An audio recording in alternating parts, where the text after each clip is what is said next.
মনের চাহিদাটা সবাই পূরণ করতে পারবে, কিন্তু চোখের চাহিদাটা কেউ পূরণ করতে পারবে না। কি কথাটা শুনে অবাক হচ্ছেন?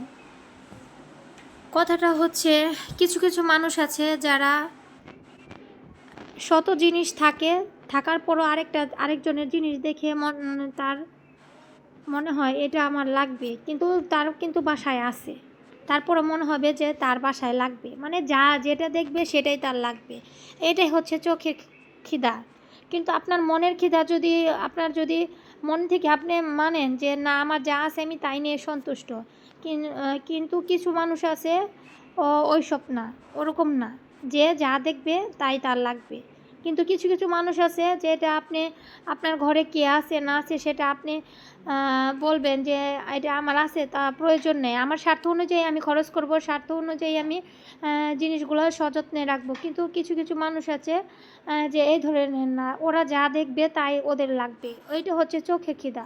চোখের খিদা আপনি কখনোই তাদের পূরণ করতে পারবেন না, মনের ক্ষুধার্ততা অবস্থা আপনি পূরণ করতে পারবেন। সেটাই আমি গাইস আপনাদের বোঝানোর চেষ্টা করছি। তো সবাই কেমন আছেন? সবাইকে আসসালামু আলাইকুম। তো ঈদ তো কাছাকাছি এসে গেছে, তো গ্রামে যাব, সেজন্য সব কিছু গুছাচ্ছি। ঘুম থেকে উঠেই রাতে একদম ঘুম হয় নাই টেনশনে, আর কিছু কাপড় চোপড় গুছিয়ে নিয়েছিলাম, আর এত ঘুম আসছে না টেনশনে, কারণ সব কিছু গুছিয়ে রাখতে হবে, গুছিয়ে যেতে হবে, কারণ গুছিয়ে রেখে গেলে একটা জিনিস ভালো হয়, এসে কোনো ঝামেলা হয় না। তো ভিউয়ার্স, আমি সব কিছু গুছাবো, তা ভাবছি, তো ভাবলাম তোমাদের সাথে শেয়ার করি।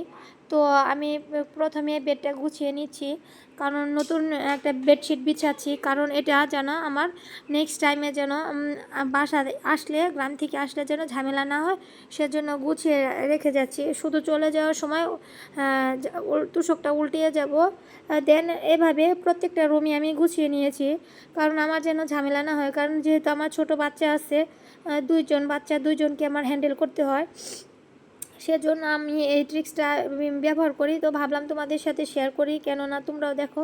আর চেয়ারগুলো শুয়ে রাখছি, কারণ আমার ছেলে চেয়ারে উঠে যায়, চেয়ারে উঠে গেলে হাত পা যদি ভেঙে যায়, সেজন্য আর কি নিচে নামিয়ে রাখছি। সব কিছু এভাবে গুছিয়ে রাখছি, যাওয়ার সময় শুধু উল্টিয়ে রেখে যাব। আর যা যা আছে সব কিছু ক্লিন করব। তো সব কাপড় চোপড় ধুয়ে দিছি, এগুলা সব ভিজা। আবার আজকে ভিউয়ার্স তোমাদের সাথে শেয়ার করছি কতগুলা কাপড় জমেছে। তো যাওয়ার জন্য যেরকম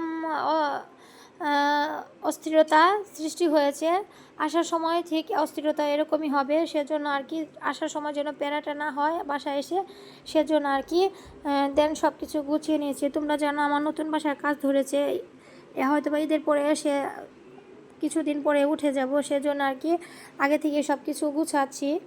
তো এই যে গুছানো কেমন হয়েছে অবশ্যই কমেন্টস করে বলবা। আর সংসার সুখের হয় রমণীর গুণে, মেয়েরা শুধু খেলে আর বসে থাকলে হবে না, পরিষ্কার পরিচ্ছন্ন থাকতে হবে। পরিষ্কার পরিচ্ছন্ন হচ্ছে ইমানের অঙ্গ। আর আমার ফ্রিজটাও ক্লিন করে রেখেছি, অনেক দিন যাবৎ ভাবতেছি ক্লিন করব, তো তোমাদের সাথে পরিষ্কার করাটা শেয়ার করতে পারিনি, কারণ আমার যেহেতু ছেলে, ওর জন্য তোমাদের সাথে শেয়ার করতে পারিনি, ও অত্যাধিক দুষ্ট। তো তোমাদের সাথে দেখা হচ্ছে নেক্সট ভিডিওতে। ভালো থাকো, আল্লাহ হাফেজ।